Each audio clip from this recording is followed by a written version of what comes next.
Bonsoir à toutes et à tous, bienvenue dans cette édition d'information dans l'actualité ce soir. Comment gérer les procédures judiciaires dans le respect des principes du droit pénal. Les acteurs de la chaîne sont en conclave à Conakry, sont en ordre de bataille pour lutter contre la montée de la criminalité et autres délits.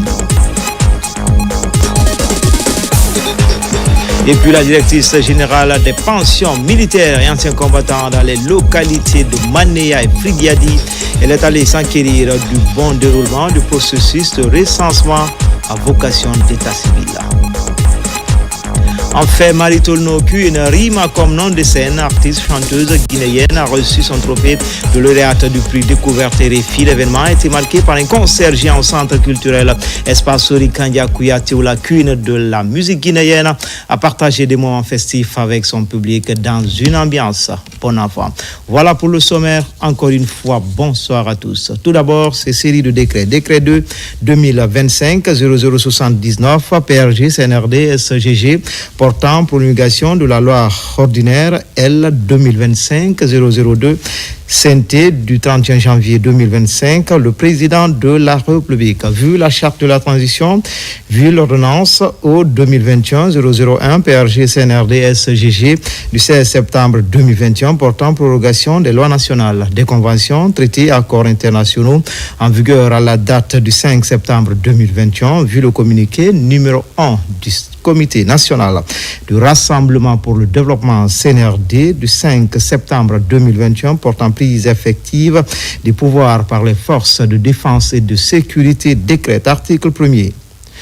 Et promulgué la loi ordinaire L 2025-002 CNT du 31 janvier 2025 portant autorisation de ratification du contrat de crédit acheteur numéro 3 entre la Guinée et BPI France SA relatif au financement d'un système de surveillance aérienne à l'aéroport de Conakry, signé le 1er octobre 2024 pour un montant de 39 millions d'euros. Article 2, le présent décret qui prend effet à compter de la date de sa signature sera enregistré et publié au journal officiel de la République Conakry le 3 juin 2025, Général Mamadi Doumbouya. Décret de 2025-0081, PRG, SGG, CNRD, SGG portant promulgation de la loi ordinaire L 2025-005 CNT du 28 février 2025.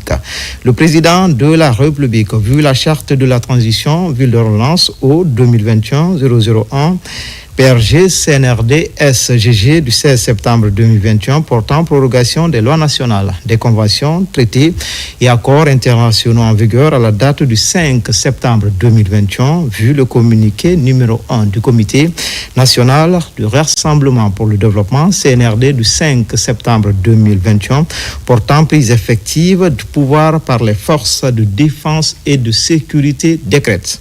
Article 1er, promulguer la loi ordinaire L 2025-005 CNT du 28 février 2025 portant autorisation de ratification de l'accord portant contrat d'achat d'énergie électrique relatif au développement de la microcentrale hydroélectrique de Keno par la société Kama SA.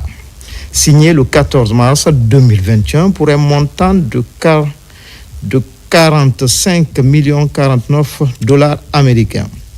Le présent décret qui prend effet à compter de la date de sa signature sera enregistré et publié au journal officiel de la République Conakry le 3 juin 2025, Général Mamadi Doumbouya. Dans l'actualité, ce soir, ce communiqué sur l'affaire d'escroquerie autour du Hajj 2025, les services d'investigation de la police et de la gendarmerie nationale viennent de mettre le grappin sur la principale mise en cause. Le porte-parole de la présidence, le général Amar Kamara, est au micro de la DCI. Nous avons le regret de constater que de nombreux compatriotes ont été victimes d'abus lors du processus d'inscription au Hajj 2025. Qui leur permettrait de se rendre sur les lieux saints de l'islam. Nous comprenons la douleur, les pressions sociales, les sacrifices et les difficultés auxquels les candidats et leurs familles ont été confrontés ces dernières semaines. Notre mission est d'apporter bonheur et bien-être à tous. C'est dans cet esprit que le président de la République a permis à de nombreux concitoyens d'effectuer gratuitement ce pèlerinage chaque année. Nous avons également la responsabilité de consoler ceux dont le cœur a été meurtri.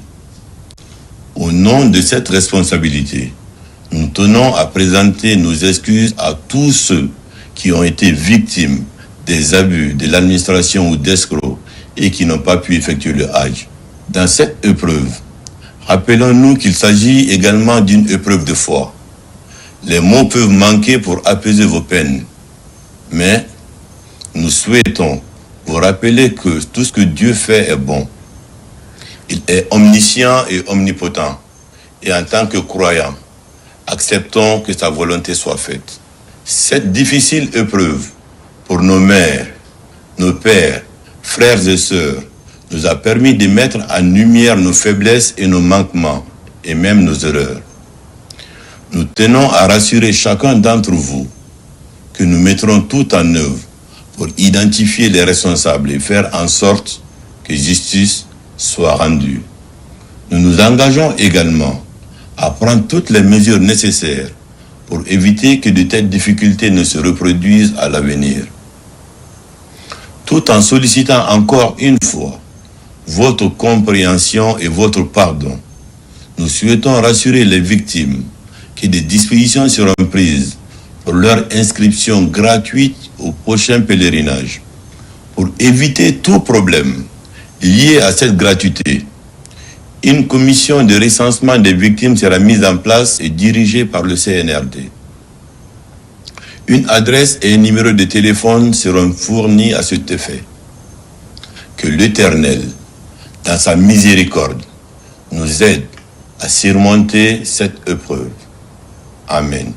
Je vous remercie. Hajj 2025, encore à quelques jours du début de ce rituel, le ministre saoudien du Hajj a organisé un symposium international sur l'organisation du pèlerinage à plusieurs délégations. On prépare à cette importante rencontre. Lancé Koulibaly, Mamadou Bangoura depuis Jeddah. La réussite du Hajj 2025 préoccupe les autorités saoudiennes. À quelques jours du démarrage de cet événement mondial qui va mobiliser près de 2 millions de fidèles musulmans, le ministère du Hajj de l'Arabie saoudite a convié les délégués de plusieurs pays à une rencontre. Les échanges ont porté sur des questions liées à la sécurité, la santé et la sensibilisation.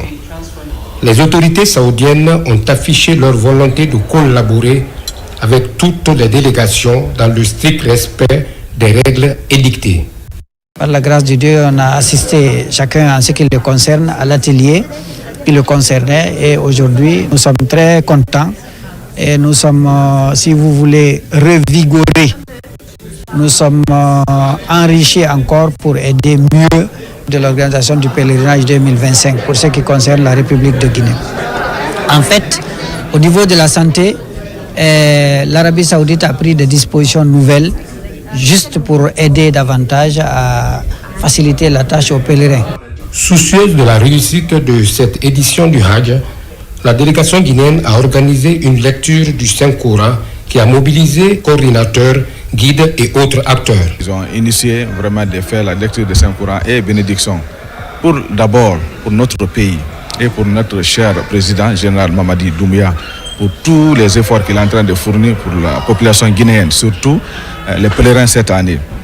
Vous avez vu les logements Médine et à la Mecque. C'est quelques mètres de Saint Al-Kaaba et aussi Médine, c'était comme ça. Une manière d'implorer la grâce divine pour la paix, l'unité et la réussite de la transition en Guinée.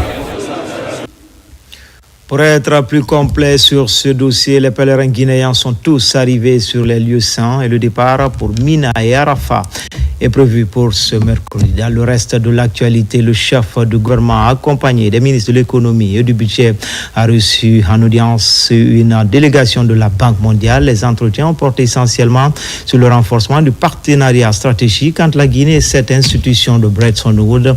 Harold Tavares, administrateur du groupe Afrique 2, est au micro d'Ousmane Bangoura.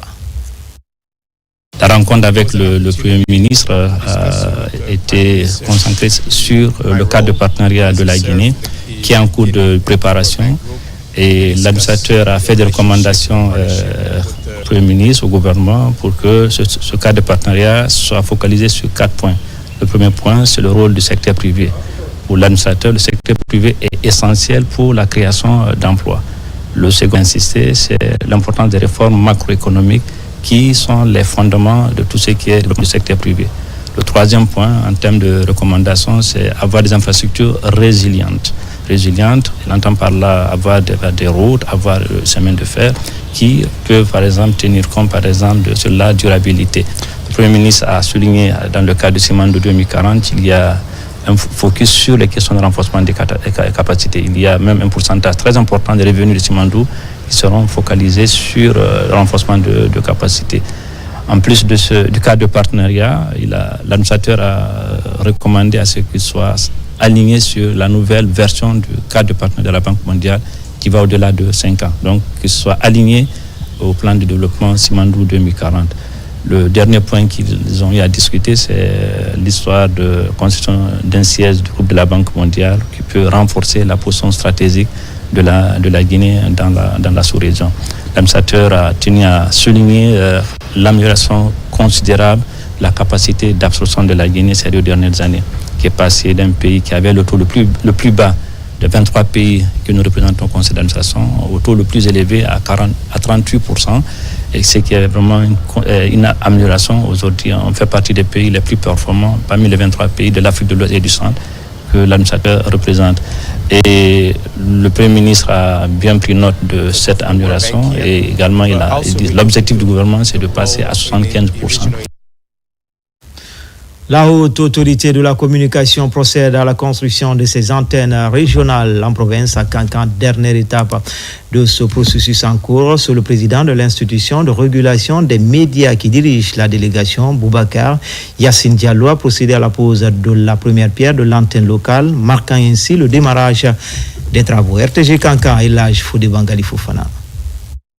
Le processus de décentralisation de la haute autorité de la communication HAC est mise en marche. C'est une volonté affichée du président de la République, général Mamadi Doumbouya, que le président de la haute autorité de la communication, résolument engagé, est en train de mettre en œuvre. Les médias sont des miroirs de notre époque, des vecteurs de notre culture et des instruments de notre démocratie. Dans ce contexte, la création de cette nouvelle structure vient à point nommé. Elle est essentielle, fondamentale, vitale pour renforcer la capacité des professionnels de la communication et à réguler le secteur tout en garantissant le respect des valeurs fondamentales qui nous tiennent tous à cœur. Ici à Kankan, c'est le quartier aviation, ex-aéroport, qui abrite le projet. Un projet qui s'inscrit dans une dynamique de modernisation des infrastructures administratives du pays. Il comprend les ouvrages suivants. Un bâtiment principal, la guérite, le local groupe, un bloc de latrine et les aménagements extérieurs. L'entreprise s'engage à respecter le délai contractuel et les clauses du contrat pour le bénéfice de tous. Ces sièges régionaux de la haute autorité de la communication en construction joueront le rôle de tribunaux, ce qui évite à coup sûr aux citoyens de faire le déplacement jusqu'à Conakry pour se plaindre lorsqu'ils sont victimes d'un journaliste ou d'une entreprise de presse. Mais alors, quels tribunaux? Nous avons décidé d'installer dans les régions administratives ces sièges qui seront des tribunaux, non pas pour prononcer des peines de prison, mais pour conseiller les journalistes, pour les former, pour les recycler et bien sûr protéger ceux qui feront correctement leur travail et sanctionner ceux qui ne le feront pas bien, ceux qui violeront l'éthique, la déontologie et les lois en vigueur. Le président de la HAC n'a pas manqué de remercier tous ceux qui se sont investis pour la réussite de cette cérémonie ici, y compris les confrères de la presse de Kankan, fortement mobilisés. Comme annoncé dans les titres justice, comment gérer les procédures judiciaires dans le respect des principes du droit pénal. Les acteurs de la chaîne sont en conclave à Conakry, sont en ordre de bataille pour lutter contre la montée de la criminalité et autres délits. Pour ce faire, les intervenants s'accordent à améliorer les relations pour obtenir de meilleurs résultats. Thierno Younoussaba. La rencontre porte sur l'amélioration du fonctionnement de la chaîne pénale dans le ressort judiciaire de la Cour d'appel de Conakry. Sous la direction du premier président et du procureur général, les participants échangent sur les voies et moyens devant favoriser une collaboration franche entre les acteurs intervenant dans les procédures judiciaires, autrement dit de l'instruction jusqu'à la juridiction du jugement. Si il y a une communication en temps réel entre les acteurs de la chaîne pénale, parce que tu dois dire souvent que la communication, l'information, les renseignements, ce sont là les premières nourritures de nous, acteurs de la chaîne pénale du ministère public. Lorsque l'information n'y est pas, croyez-moi, tout va chambouler. Alors, nous avons invité le procureur de la République à être au cœur des enquêtes, les officiers de police judiciaire d'informer en temps réel les procureurs de la République, bien peaufiner les procédures pénales, éviter des abus. Et lorsque nos officiers de police décident de placer une personne suspectée d'avoir commis une infraction en garde à vue, d'informer le procureur de la République. Notifier des charges à cette personne mise en cause à travers un procès verbal de notification de loi, tel qu'indiqué par l'article 1257 du Code de procédure pénale. Les initiateurs tiennent au respect des principes qui gouvernent la procédure pénale. Pour ce faire, une union sacrée est nécessaire entre les magistrats de parquet, les juges d'instruction, présidents des chambres de contrôle de l'instruction, officiers de police judiciaire et autres, y compris les greffiers. Inviter aussi les juges d'instruction à bien poser les actes en motivant leurs décisions. Les ordonnances de placement en détention, les procès-verbaux d'interrogatoire, les procès-verbaux d'audition et autres, pour que cette chaîne pénale ne vacille pas. Parce que si nous voulons que ce pays soit stable, il faut que nous, acteurs de la chaîne pénale, nous soyons fermes, opter pour la fermeté. Quiconque faillit à la loi ou de fait appliquer la loi, erga omnes, sans état d'âme. À l'issue de cette réunion, on s'est entendu de former une commission qui ici va travailler pour harmoniser toutes ces préoccupations afin de résoudre les quelques problèmes que nous avons réussi à identifier. Le procureur général près la Cour d'appel de Conakry compte élargir cette initiative aux autres juridictions de son ressort. L'idée vise à harmoniser les efforts en vue de répondre aux attentes d'une bonne administration de la justice. Les acteurs impliqués dans la promotion de l'alphabétisation et la Direction nationale de l'alphabétisation et de la promotion des langues locales sont à Kindiaï, se concertent pour élaborer de nouvelles stratégies de relance de la thématique. Yaya Silla. Relancer l'alphabétisation de la population est parmi les priorités des autorités de l'enseignement préuniversitaire. C'est aussi l'objet de cette rencontre des acteurs concernés.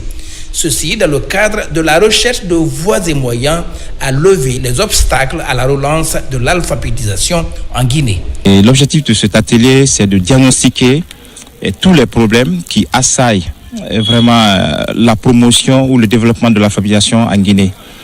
Et à l'issue de cet atelier, les solutions stratégiques seront envisagées pour vraiment trouver une solution à ce problème qui assaille vraiment le développement de l'alphabétisation en Guinée. Parce que nous savons que le compétent de l'alphabétisation, c'est savoir lire, écrire et surtout calculer. Et ça peut permettre aux analphabètes qui ne savent pas lire, écrire pour mieux s'intégrer dans la communauté et la vie active de la Guinée. Autour des tables ici, et cela pendant 3 jours, les participants vont identifier les points de faiblesse et les opportunités à saisir pour relancer l'alphabétisation.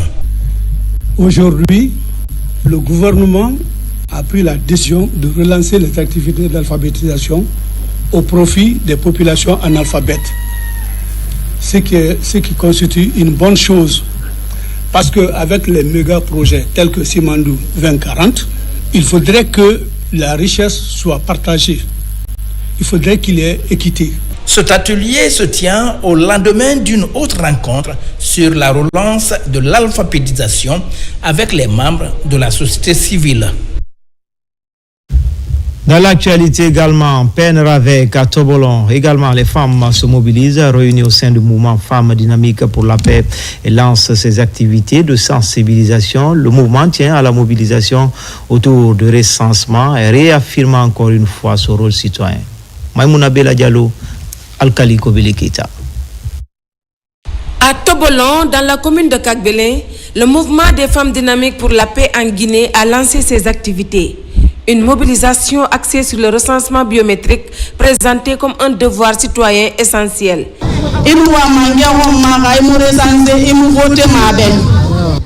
Si tu veux soutenir un chef, il faut te faire recenser au lieu de sortir danser dans les rues. Il faut te faire recenser d'abord, on le fait pour soi-même. À travers des actions de proximité, les femmes ont sensibilisé la population sur l'importance de l'enrôlement. Pour elles, se faire recenser, c'est affirmer sa citoyenneté et participer activement à la vie du pays. Cette initiative traduit leur engagement croissant dans le développement local. Il faudrait qu'on ait des hôpitaux, des écoles, tout ce qu'il y a comme infrastructure. Et l'État ne pourra pas nous aider sans savoir combien de populations sont à Kagbelin. Donc c'est pour cela qu'il faut se faire recenser. Les participantes ont salué le président général Mamadi Doumbouya pour avoir dédié son mandat aux femmes. Un geste perçu ici comme une reconnaissance et un encouragement à s'impliquer davantage dans les affaires publiques. Ce recensement est différent des autres recensements. Celui-ci permet à chaque citoyen d'avoir un identifiant unique et sécurisé à être dans le registre national des personnes physiques et aussi à être dans le fichier électoral. Notre commune est recensée, plus nous bénéficions pleinement de nos droits. Convaincus de leur rôle dans la construction du pays, les femmes de Tobolon comptent rester mobilisées. Pour elles, la paix, le progrès et la citoyenneté vont de pair. De son côté, la directrice générale des pensions militaires et anciens combattants dans les localités de Manéa et Frigiadi, elle est allée s'enquérir du bon déroulement du processus de recensement à vocation d'état civil. Les détails avec Caporal Mabinti Keita, elle est correspondante de la presse militaire. Dans la dynamique de la réussite de l'opération de recensement en cours dans le pays, la directrice générale des pensions militaires et anciens combattants entreprend une tournée de sensibilisation dans le Grand Conakry. Dans la commune urbaine de Manéa, première étape de sa tournée, la générale de brigade Fatoumata Yari Silla a d'abord fait le tour des centres d'enrôlement pour toucher du doigt les réalités de cette opération dans la localité. Il y a vraiment l'engouement et à tous les niveaux. Seulement, on a quelques difficultés. Et cette difficulté, nous les remontons à tout moment. Peut-être que cette fois-ci, ça va arriver à de bonnes oreilles. Parce qu'avec cette prolongation, il faudra qu'on y profite. Je suis venu pour me recenser. Ça se passe à merveille. Depuis qu'on est venu, il n'y a pas eu d'inquiétude. Il n'y a pas eu de problème, il n'y a pas eu de manigance, il n'y a pas eu de magouille quand même. Ils sont très agréables envers nous. Tous les Guinéens doivent venir se recenser. Après avoir passé d'importants messages dans les centres d'opération de recensement, la générale de brigade Fatoumata Yari Silla a été reçue à la maison des jeunes de Frigiadi où elle a animé une séance de sensibilisation axée sur le sens et l'importance de ce recensement en République de Guinée. Nous sommes là aujourd'hui auprès du président de la délégation spéciale pour encore sensibiliser, donner des motifs, des avantages qui sont liés à ce recensement. Nous avons constaté une forte mobilisation. Le recensement aujourd'hui, c'est le bien-être de cette population guinéenne. À Manéa ici, on a enrôlé un effectif total de 94 545 citoyens. Le message que nous avons, c'est de dire aux citoyens de venir s'enrôler. C'est un devoir civique et les agents sont disponibles pour eux. Au terme de cette journée de travail, la directrice générale des pensions militaires et anciens combattants a pris part au lancement officiel de la journée médicale au centre de santé de Manéa dans la préfecture de Koya. Une initiative de l'amicale des élèves et étudiants camerounais en Guinée. Dans la commune de Matam, la sensibilisation porte sur les avantages liés au recensement et comment mettre à profit les 20 jours supplémentaires pour plus de mobilisation. Un meeting de sensibilisation est organisé au stade de Bonfi pour interpeller les consciences. Mariam Kamara. Depuis le 15 avril, des sensibilisations sont faites dans toute la capitale Conakry sur la nécessité du recensement biométrique à vocation d'état civil. Le processus du mouvement MACAM a abouti à ce meeting dans la commune de Matam pour mettre à profit les 20 jours supplémentaires pour motiver ceux qui traînent encore le pas. Nous avons organisé ce meeting afin d'informer, d'expliquer les gens sur l'importance du recensement. Donc c'est dans ce cadre, dans le souci que nous avons organisé ce meeting afin de passer l'information sur le public ici présent afin qu'il puisse se recenser massivement. Toute la population guinéenne doit aujourd'hui s'investir afin que nous ayons 100% de recensés en Guinée. Et cela aussi a des impacts en matière de développement. Vous savez que la démographie sert de bréviaire pour le développement de notre pays. Ça devient plus pour ces milliers de mouvements et associations qui soutiennent les acquis et la continuité du général président Mamadi Doumbouya. Donc nous sommes là pour accompagner comme toujours et pour leur dire merci. En communion autour de la culture, les citoyens de la commune de Matam repartent de ce meeting mieux éclairés sur les procédures du recensement. Les organisateurs comptent dupliquer ce type de regroupement pour avoir le maximum de population recensée avant la date butoir du 20 juin. Dans la commune urbaine de Bessia aussi, le mouvement Génération Consciente est à pied d'œuvre pour gagner le pari de la mobilisation. Sur place, le porte-à-porte est privilégié dans cette campagne. Des messages sont délivrés sur l'importance de figurer dans le registre national des personnes physiques. Ali Badara Kondé.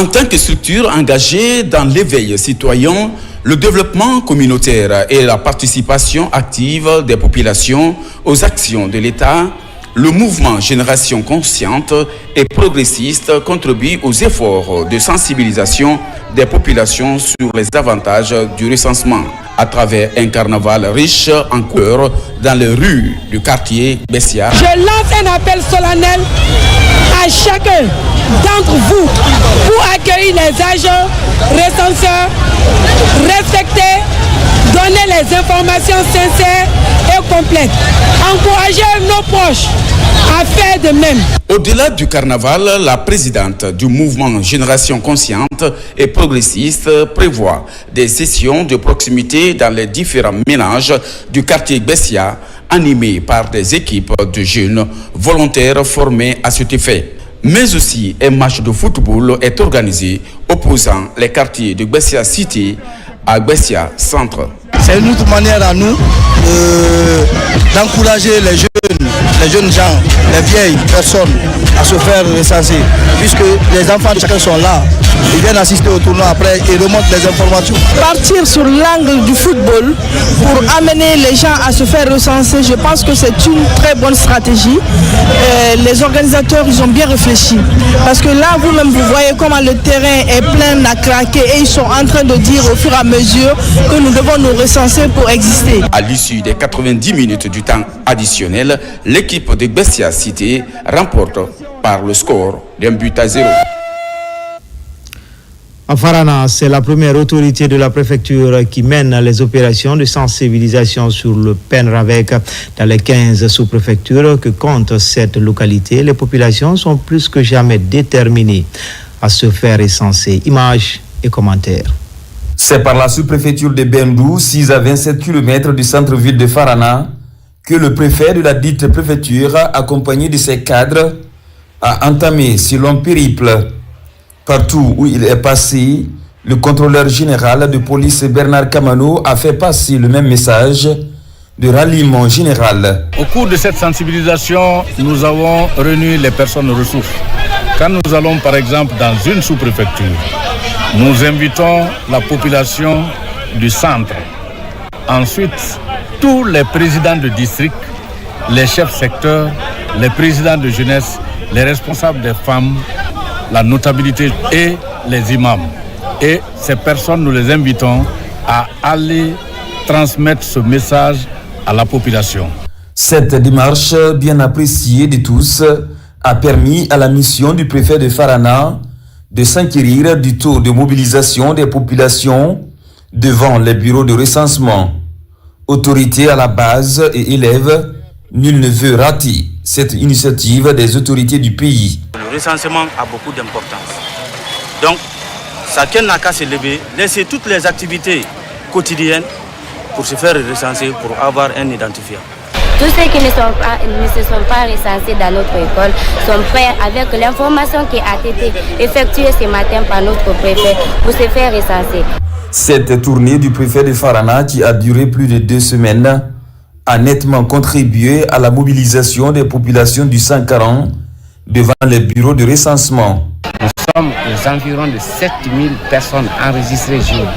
Donc vous avez vu, cette sensibilisation, on peut dire, apporte beaucoup en matière d'augmentation des statistiques. En attendant la fin de cette campagne du programme national de recensement à vocation d'état civil, d'autres initiatives allant dans le sens de l'engagement citoyen pour la défense de la cause publique se poursuivent dans la ville natale du père de l'indépendance guinéenne. Toujours dans le cadre de la sensibilisation des populations à se faire arlorer, la Chambre régionale de commerce de Boké joue sa partition. Une campagne est initiée dans les différents lieux de des sous-préfectures de Kamsar, Kolabougne et Sangaridi. La commission mise en place pour cette opération a largement expliqué l'importance du processus. RTG Boké, Younous Atawel Kamara, Bintou Touré, Mohamed Mara. Les membres du bureau régional de la Chambre de commerce, d'industrie et d'artisanat de Boké, au contact des opérateurs économiques et d'autres commerçants de la contrée. C'est pour leur donner d'amples informations sur le processus du recensement biométrique en cours. De Kamsara Sangaredi, en passant par Kolabui, Boké Centre et Tingilinta, partout le message est clair.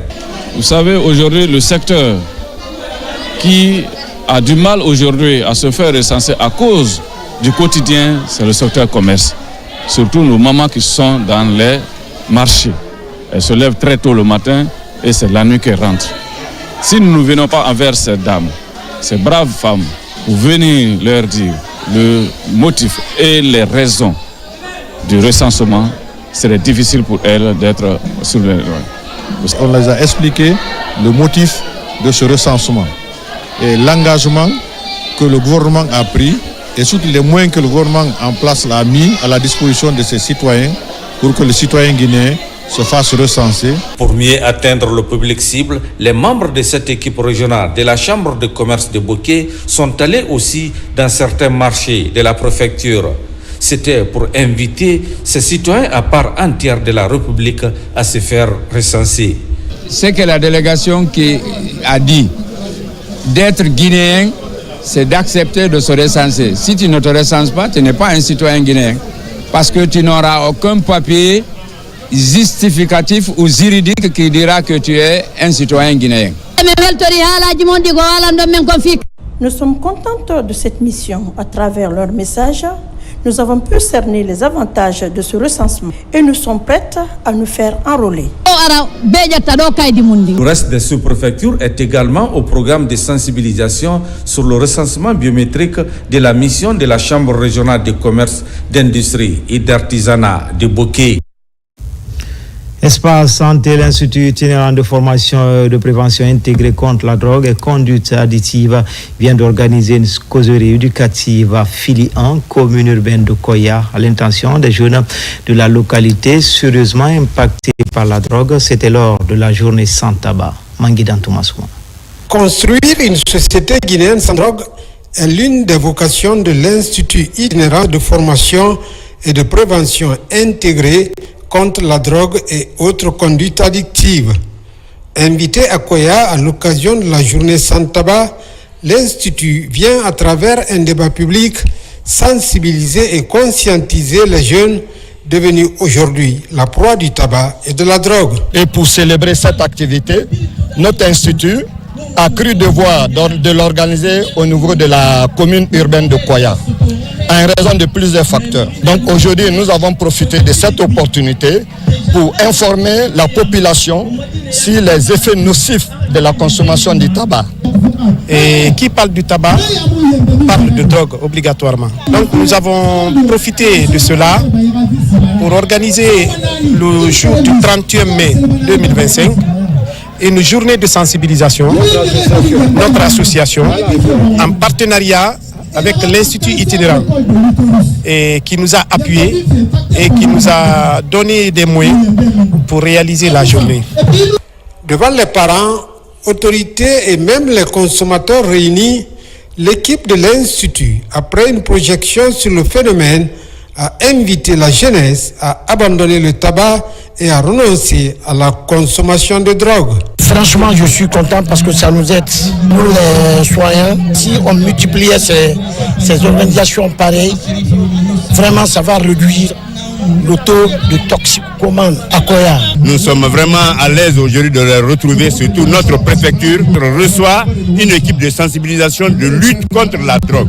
Et l'on sait que la drogue a plusieurs conséquences néfastes sur nos jeunes enfants en évolution. Le produit du tabac est à base de nicotine, démasquant les tactiques de séduction de l'industrie du tabac, levant le masque, tel est le thème cette année de la Journée mondiale sans tabac.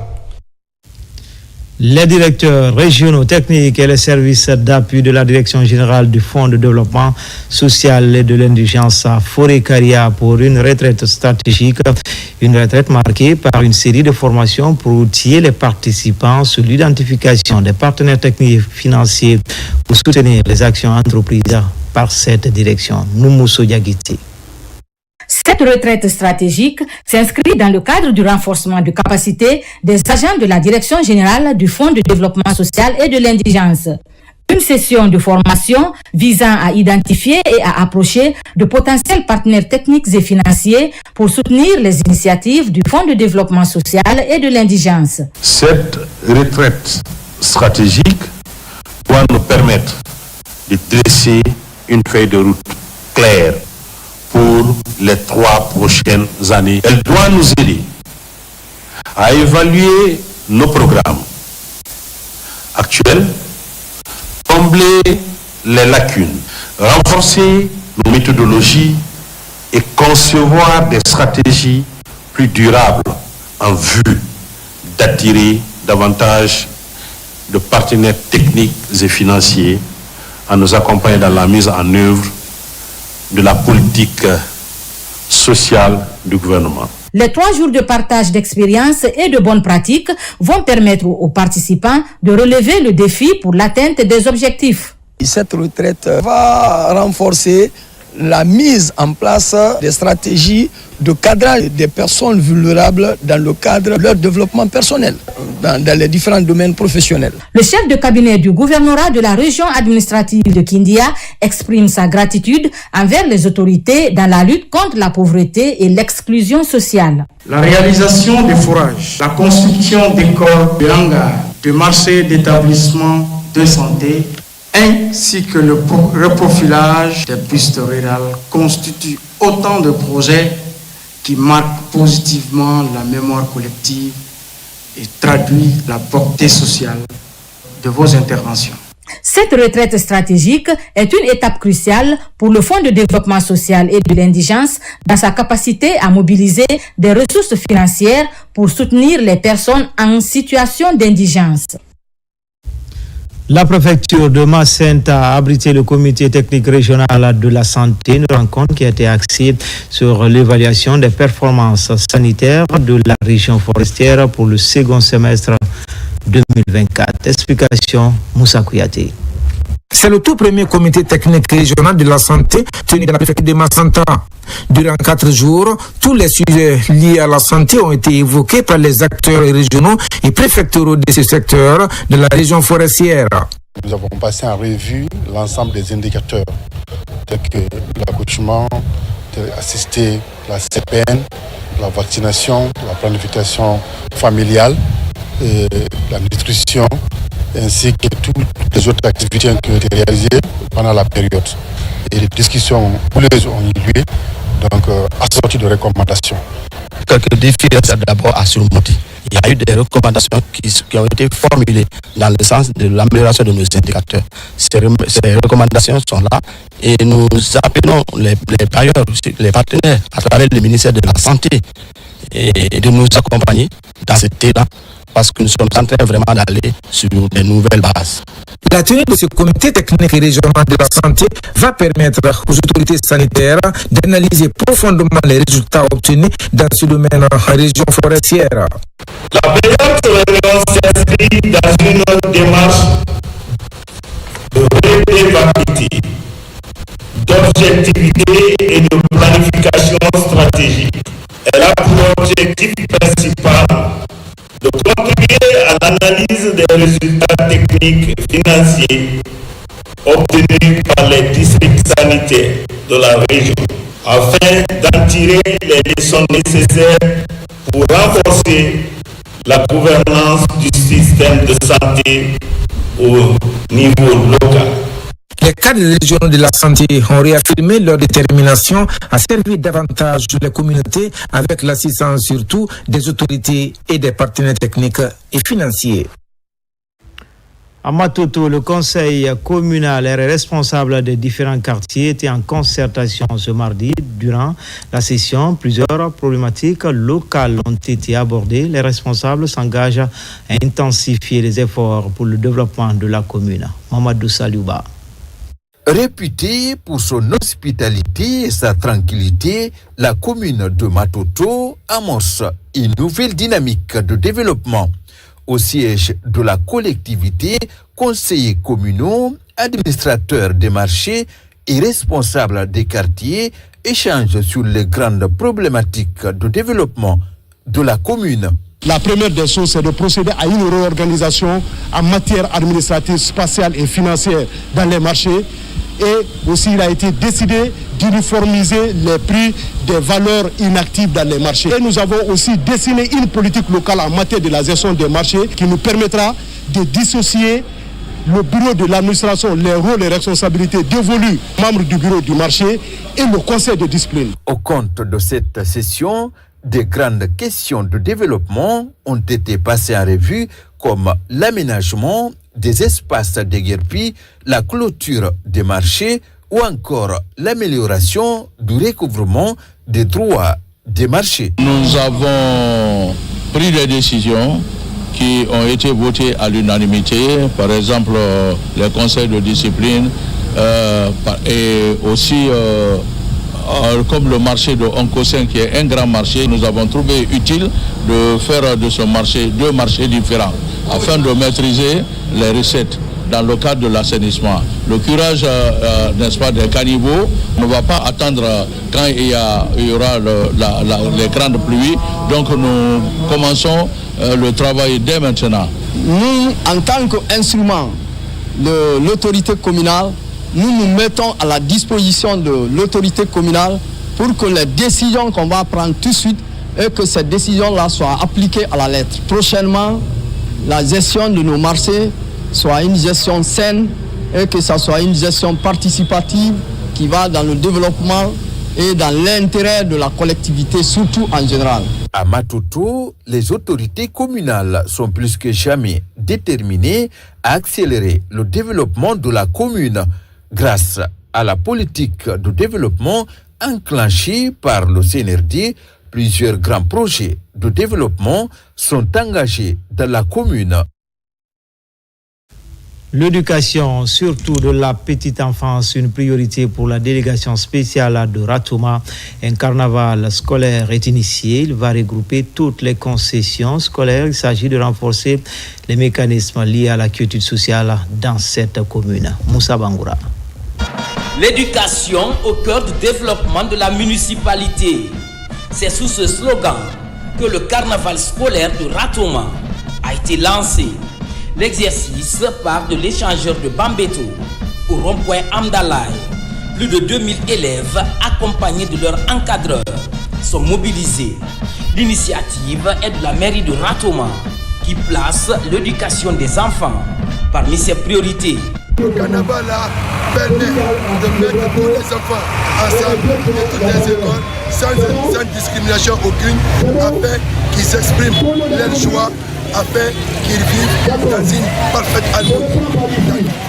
Dans la commune de la Toma, c'est la paix, c'est la quiétude sociale, c'est l'harmonie, c'est le vivre ensemble qui est là.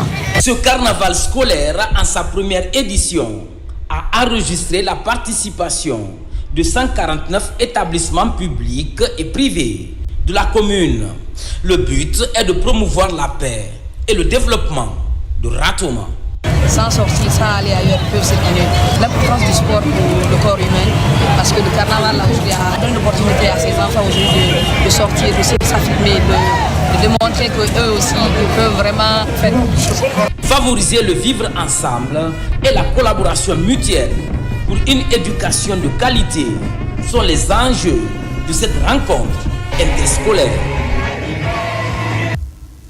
Lancement des activités de la 3e édition du Festival international J'aime ma culture.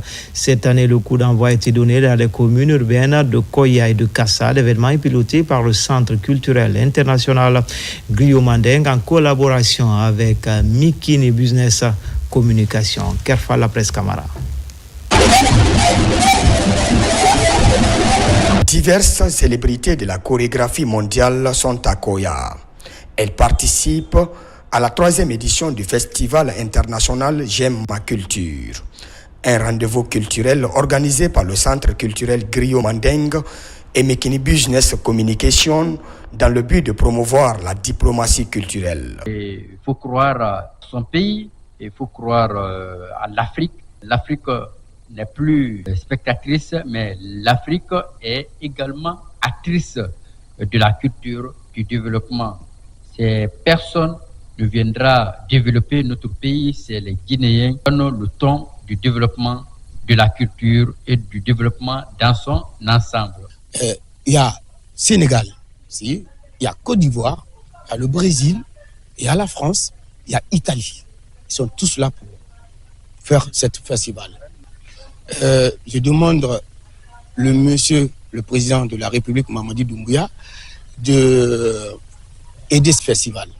Parce que c'est un festival qui amène tout le monde, qui fait rencontre culturelle et qui fait évoluer le pays. Après d'intenses activités culturelles dans le Sumbuya, ces festivaliers se sont rendus aux îles de l'Os pour découvrir des merveilles de Guinée pendant 48 heures.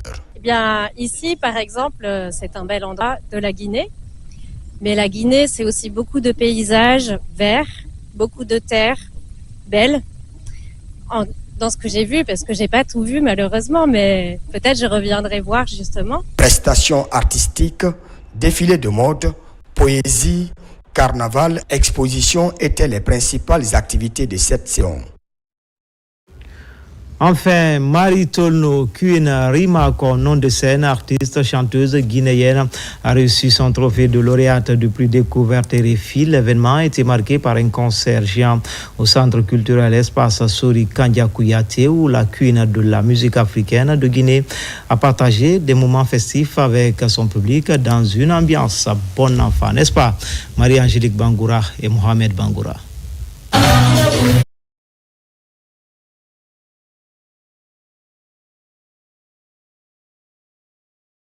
Lauréate du prix Découverte RFI 2025. Une occasion pour l'artiste de communier avec son public après son sacre en France lors du prestigieux concours en février dernier.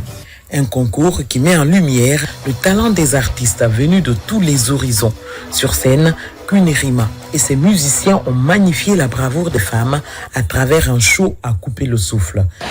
Moi, j'ai vraiment aimé ce spectacle, à la fois parce qu'on retrouve l'énergie extraordinaire que déploie Rima sur scène, et je trouve que le show était vraiment magnifique. C'est-à-dire qu'on voyait toutes les couleurs de sa musique à travers les différentes chorégraphies qui ajoutaient une couche supplémentaire. Un autre moment fort de ce concert de Queen Rima, c'est l'hommage dans la salle. Un instant marqué par l'émotion et l'amour entre mère et fille.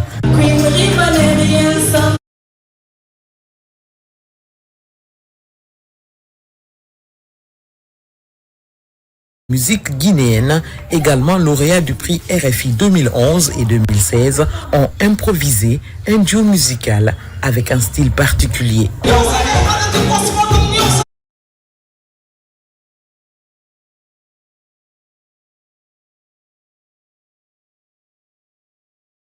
L'espoir sur scène, elle est battante, non seulement dans le studio, mais même sur scène, j'ai vu qu'elle a donné tout ce qu'elle avait. Je la souhaite beaucoup de tournées parce que la musique, c'est d'abord les tournées. Musique, chant, danse et chorégraphie hors pair par cet accompagnement mélodieux au rythme guinéen qu'une Rima lauréate de l'édition 2025 du prix RFI s'est bien illustrée en face des spectateurs sous le regard admiratif du ministre en charge de la culture venu pour lui apporter son soutien. Elle est femme, elle est forte et elle est la Guinée entière parce que c'est ce que nous avons démontré avec la célébration de notre indépendance. Nous avons mis la puissance féminine en avant et Queen Rima, c'est l'illustration parfaite de cette puissance féminine. Désignée lauréate du prix découverte RFI par un jury présidé par la diva Angélique Kidjo, Queen Rima s'impose comme la première jeune artiste à promouvoir le dancehall. Je suis très contente, je suis honorée. Et je suis fière vraiment d'être lauréate du prix RFI 2025. Ça n'a pas été facile pour moi, 3 fois dans la compétition.